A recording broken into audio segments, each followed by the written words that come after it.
మంచిర్యాల జిల్లా కేంద్రంలో ambulance mafia పేట్రేగిపోతుంది. Private ఆసుపత్రులు ఇచ్చే కమిషన్ల కోసం రోగుల ప్రాణాలతో చెలగాటమాడుతున్నారు. కనీస వసతులు లేని ఆసుపత్రులకు తరలించి ప్రాణాలు తీస్తున్నారు. తరచూ అనేక ఘటనలు వెలుగు చూస్తున్నా అధికారులు కఠిన చర్యలు తీసుకోకపోవడంతో అంబులెన్స్ మాఫియా ఆగడాలకు అడ్డు అదుపే లేకుండా పోతుంది.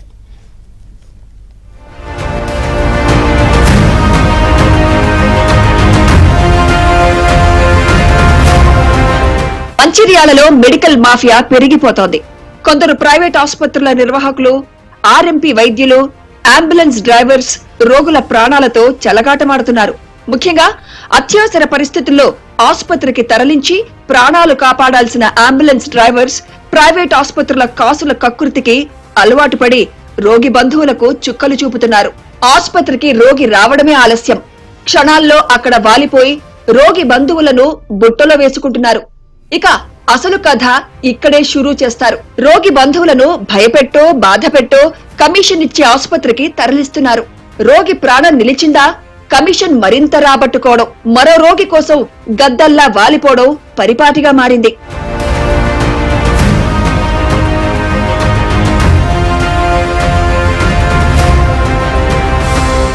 రోడ్డుపై కుయ్ కుయ్యమంటూ శబ్దం వినిపిస్తే చాలు, అయ్యో ఎవరికి ఏమైందో, ఆ వాహనంలో ఉన్న వ్యక్తి ఎలా ఉన్నాడో, ఆ వ్యక్తి ప్రాణాలను కాపాడు భగవంతుడా అని కోరుకోవడం సహజం. ఇక ఆ రోగి బంధువుల పరిస్థితి మరింత దారుణం.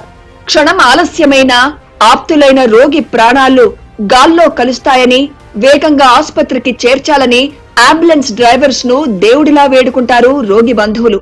కానీ తమ ఆసుపత్రులకే రోగులు ఎక్కువగా రావాలనే అత్యాశతో అంబులెన్స్ డ్రైవర్స్ కు యజమానులకు కమిషన్ల ఆశ చూపడంతో మొదలైన అంబులెన్స్ కమ్ ఆసుపత్రుల దందా నేటి వరకు 3 పువ్వులు 6 కాయలుగా సాగుతూనే ఉంది. ఎంతలా అంటే కొన ఊపిరితో ఉన్న రోగిని రోగి బంధువుల నిర్ణయంతో సంబంధం లేకుండా తమకు కమిషన్స్ ఇచ్చి ఆసుపత్రికి తరలించి సొమ్ము చేసుకుంటున్నారు. తాజాగా జిల్లాలో ఓ యువకుడి బ్రెయిన్ డెడ్ కేసుతో మరోసారి ఈ దందా చర్చనీయాంశంగా మారింది. పేషెంట్లను కాపాడేటువంటి విషయంలో డాక్టర్ అయితే ఏ విధంగానైతే తన యొక్క కృషిని శ్రమించి ఇలా పేషెంట్ కాపాడడానికి ప్రయత్నం చేస్తాడో అదే దశలో సమయానికి తీసుకెళ్లాల్సినటువంటి అంబులెన్స్ డ్రైవర్లు ఇవాళ ధనార్జన ధ్యేయంగా పనిచేసేటువంటి పరిస్థితి కనబడతా ఉంది. ఇలా యాక్సిడెంట్ అయిన తర్వాత మొదలు గవర్నమెంట్ హాస్పిటల్కి వస్తే గవర్నమెంట్ హాస్పిటల్లో పైసలు కట్టలేనటువంటి పరిస్థితులు, లేకపోతే గవర్నమెంట్ హాస్పిటల్ అక్కడ మెరుగైనటువంటి వసతులు లేకపోవడం కారణంగా ఇలా ఉన్నత స్థాయి హాస్పిటల్ తీసుకుపోవాలని చెప్పేసి మంచిర్యాల జిల్లా కేంద్రం నుంచో, లేకపోతే ఆదిలాబాద్ జిల్లా కేంద్రం నుంచో, ఆసిఫాబాద్ జిల్లా కేంద్రం నుంచో చెప్పినట్లయితే అంబులెన్స్ డ్రైవర్లు అదే అదునుగా చేసుకుని ఆ యొక్క పేషెంట్ యొక్క పరిస్థితిని క్యాచ్ చేసుకొని వెంబడొచ్చినటువంటి అటెండర్ని యొక్క మోల్డ్ చేసేసి ఆ ప్రైవేట్ హాస్పిటల్ తక్కువ తీసుకుంటారు, ఈ ప్రైవేట్ హాస్పిటల్ మనకు తెలిసిన వాళ్ళే నేను చెప్తా అని చెప్పేసి మోసం చేసి ఈ యొక్క అంబులెన్స్ డ్రైవర్లు అక్కడ 30-40% కమిషన్లు తీసుకొని ప్రైవేట్ హాస్పిటల్ తీసుకుపోయి జైన్ చేసి గత వాళ్ళు వెళ్లడం జరుగుతుంది. జిల్లాలోని జైపూర్ మండలం షట్పల్లి గ్రామానికి చెందిన రేవల్లి శ్రీకాంత్ ను ఈ నెల 6న ట్రాక్టర్ ఢీకొట్టింది. దీంతో తలకు తీవ్ర గాయాలయ్యాయి. కుటుంబ సభ్యులు చికిత్స నిమిత్తం జిల్లా కేంద్రంలోని మయూరి ఆసుపత్రికి తరలించారు. అతని కండిషన్ సీరియస్ గా ఉండడంతో వైద్యులు కరీంనగర్ లోని భద్రకాళి ఆసుపత్రికి రిఫర్ చేశారు. ఈ క్రమంలో అంబులెన్స్ లో తీసుకెళ్తుండగా దారిలో మరో 4 అంబులెన్స్ డ్రైవర్స్ ఆపారు. భద్రకాళి ఆసుపత్రిలో సరిగ్గా వైద్యం చేయరని కెల్విన్ ఆసుపత్రికి వెళ్లాలని ఒత్తిడి చేశారు. అంతేకాదు 2 డ్రైవర్స్ అదే అంబులెన్స్ ఎక్కి తమకు కమిషన్ ఇచ్చే కెల్విన్ ఆసుపత్రికి తరలించారు. మిగతా 2 కారులో వారిని ఫాలో అయ్యారు. అయితే కెల్విన్ ఆసుపత్రిలో సరైన వసతులు లేకపోవడం, అప్పటికే చికిత్స అందడంలో తీవ్ర జాప్యం జరగడంతో శ్రీకాంత్ పరిస్థితి విషమించింది. దీంతో మెరుగైన వైద్యం కోసం హైదరాబాద్ యశోదకు రిఫర్ చేశారు. అయితే మళ్లీ అంబులెన్స్ డ్రైవర్స్ జోక్యం చేసుకుని కామినేని ఆసుపత్రికి తరలించారు. అప్పటికే మరింత ఆలస్యం కావడంతో శ్రీకాంత్ కి బ్రెయిన్ డెడ్ అయినట్టు వైద్యులు నిర్ధారించారు. అక్కడ చికిత్స పొందుతూ 8వ తేదీన శ్రీకాంత్ మృతి చెందాడు. జీవన్ ధాన్ స్కీమ్ లో భాగంగా అవయవ దానం చేశారు. ఈ మొత్తం ఘటనలో కమిషన్ కోసం అంబులెన్స్ డ్రైవర్స్ వ్యవహరించిన తీరుతో చికిత్సలో జాప్యం జరిగి శ్రీకాంత్ మరణించాడు. దీనిపై బాధిత కుటుంబం ఫిర్యాదుతో 5 అంబులెన్స్ డ్రైవర్స్ ను పోలీసులు అరెస్ట్ చేశారు. కార్పొరేట్ హాస్పిటల్ కొన్ని ప్రైవేట్ హాస్పిటళ్లతో కుమ్మక్కై వాళ్ళు కమిషన్లకు కకృతిపడి పాపం పేద ప్రజలను చాలా ఇబ్బందులకు గురి చేస్తూ వాళ్లకు ఆసుపత్రుల మీద అవగాహన లేనప్పటికీ వాళ్ళని కార్పొరేట్ హాస్పిటళ్ళు మరియు ప్రైవేట్ హాస్పిటల్కి తీసుకెళ్తూ వాళ్ళ కమిషన్లకు కకృతిపడి చనిపోయిన శవం మీద కూడా పేలాలు ఏరుకునే రకంగా తయారవుతున్నారు. కాబట్టి ఇట్లాంటి చర్యలు మానుకోవాలి. ప్రభుత్వ అధికారులు, వైద్య అధికారులు, పై అధికారులు, పోలీస్ అధికారులు దీనిపై దృష్టి సారించి ఇలాంటి సంఘటనలు పునరావృతం కాకుండా చూసుకోవాల్సిన బాధ్యత ఉంటుంది. కొన్నాళ్ల క్రితం లక్షెట్టిపేటకు చెందిన సింధుజ అనే యువతి కూడా రోడ్డు ప్రమాదానికి గురైంది. తీవ్ర గాయాల పాలై ప్రాణాలతో కొట్టుమిట్టాడుతున్న సింధుజను మంచిర్యాల ప్రభుత్వ ఆసుపత్రికి తరలించారు. సమాచారం అందుకున్న అంబులెన్స్ నిర్వాహకుడు పేషెంట్ ను తన అంబులెన్స్ లో స్థానిక ప్రైవేట్ ఆసుపత్రికి తరలించారు. పరిస్థితి విషమంగా ఉందని కరీంనగర్ తరలించాలని ఆ ఆసుపత్రి నిర్వాహకులు తెలపడంతో హుటాహుటిన తనకు కమిషన్ ఇచ్చే కరీంనగర్ లోని అకీరా ఆసుపత్రికి తీసుకువెళ్లాడు. అక్కడ వైద్యులు లేకపోవడంతో అరగంట ఎదురు చూసి రోగి బంధువులు చెప్పిన మరో ఆసుపత్రికి తీసుకువెళ్లగా అప్పటికే పేషెంట్ బ్రెయిన్ డెడ్ అయిందని, అరగంట ముందు తీసుకువస్తే ఈ పరిస్థితి వచ్చేది కాదని వైద్యులు చెప్పారు. సింధుజ ఏప్రిల్ 1వ తేదీన మృతి చెందింది. ఇందుకు అంబులెన్స్ నిర్వాహకుడే కారణమంటూ రోగి బంధువులు ఫిర్యాదు చేయడంతో రంగంలోకి దిగిన పోలీసులు అంబులెన్స్ డ్రైవర్ ను అరెస్ట్ చేశారు. ఈ 2 ఘటనలే కాదు, వెలుగులోకి రానివి ఇంకా చాలా ఉన్నాయి. సహాయం చేస్తున్నట్టు నమ్మించి గొంతులు కోస్తున్నారు. డ్రైవర్లను అడ్డం పెట్టుకుని కొందరు ప్రైవేట్ ఆసుపత్రులు నడుపుతున్నారు.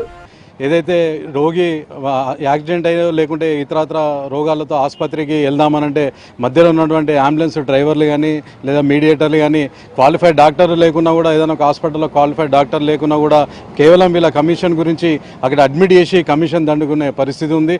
లేదు ఇక్కడ సాల్వ్ కానీ కేసులని కరీంనగర్ కానీ హైదరాబాద్ కానీ రిఫర్ కేసులు ఉంటే వాటిలలో కూడా వీళ్ళకు నచ్చిన హాస్పిటల్ పోతే ఎక్కువ కమిషన్ వస్తుంది. మంచిర్యాల జిల్లాలో ప్రైవేట్ హాస్పిటళ్లు పుట్టగొడుగుల్లా పుట్టుకొస్తున్నాయి.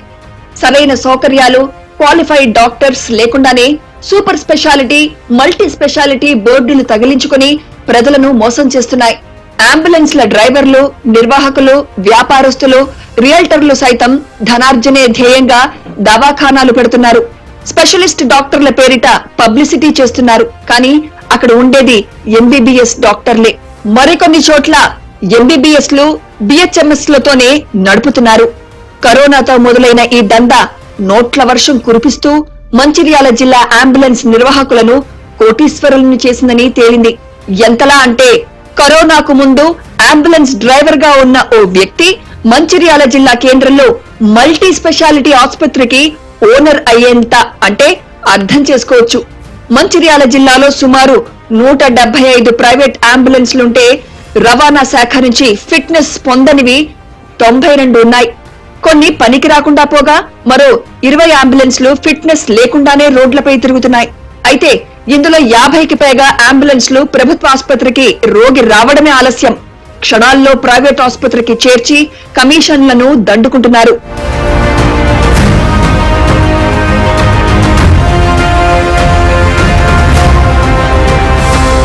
ఈ దందాలో ఇటు వైద్య శాఖతో పాటు రవాణా శాఖ కూడా మామూళ్ల మత్తులో చూసి చూడనట్టు నడుచుకుంటున్నాయన్న ఆరోపణలున్నాయి. అంబులెన్స్ల వ్యవస్థపై పర్యవేక్షణ చేసే అధికారులు లేకపోవడంతో కోట్లకు పడగలెత్తుతున్నారు. ఈ జిల్లా అంబులెన్స్ నిర్వాహకులు ఆక్సిజన్, వెంటిలేటర్ ఉండే వాహనంలో కనీస పరిజ్ఞానం ఉన్న నిపుణులున్నారా? ఆపత్కాలంలో బాధితులను తరలించేటప్పుడు ప్రాథమిక చికిత్సపై అవగాహన ఉందా అన్నది పరీక్షించే అధికారులే లేకపోవడంతో అంబులెన్స్ నిర్వాహకులది ఆడింది ఆట, పాడింది పాటగా సాగుతోంది. ప్రైవేట్ అంబులెన్స్ల నిర్వాహకులు తీరు మార్చుకోకపోతే కఠిన చర్యలు తీసుకుంటామని పోలీసులు హెచ్చరిస్తున్నారు. మన మంచిర్యాల అనేది ప్రముఖమైన పట్టణం. దాదాపు 3 రాష్ట్రాల ప్రజలు, వివిధ జిల్లాల ప్రజలు మెడికల్ హబ్గా ఉన్నది. ఇక్కడ ఈ హబ్గా ఉన్నదాన్ని అవకాశం చేసుకొని కొంతమంది ఈ కమిషన్ పేరుతోటి డాక్టర్లను ప్రలోభపెట్టడం, డాక్టర్లు ఇతరులను ప్రలోభపెట్టడం జరుగుతుంది. ఇది మనకు 2వ కేసు. కాబట్టి వీళ్ళపైన నిఘా పెడతాము. అండ్ డాక్టర్స్ కూడా నా యొక్క సిన్సియర్ విజ్ఞప్తి, ఏ ఒక్క మిడిల్ మెన్ని ప్రోత్సహించొద్దు. నిజంగా పేదవాళ్ళు వస్తే సాయం చేయండి, మంచి ట్రీట్మెంట్ చేయండి, వాళ్ళకు క్లియర్గా చెప్పండి, అండర్ వీడియోగ్రఫీలో చెప్పండి. సేమ్ థింగ్ ఇట్లాంటిది ఏదన్నా ఉన్నట్లయితే ఒక మంచి కాజ్ అనేది ఇబ్బంది పడుతుంది. కాబట్టి వీళ్ళు కావాలని తప్పుదోవ పట్టేయడానికి ప్రయత్నం చేసి రేవల్లి శ్రీకాంత్ యొక్క ట్రీట్మెంట్ సంబంధించిన దాంట్లో వాళ్ళ కుటుంబ సభ్యుల పట్ల అసత్య అభాండం ప్రచారం చేసినందుకు ఈ రోజు వీళ్ళని అరెస్ట్ చేసి కోర్టు ముందు ప్రవేశపెడుతున్నాము. ఇప్పటికైనా ప్రభుత్వం అంబులెన్స్ నిర్వాహకుల తీరుపై కఠిన చర్యలు చేపట్టి రోగుల ప్రాణాలను కాపాడాలని ప్రజలు కోరుతున్నారు.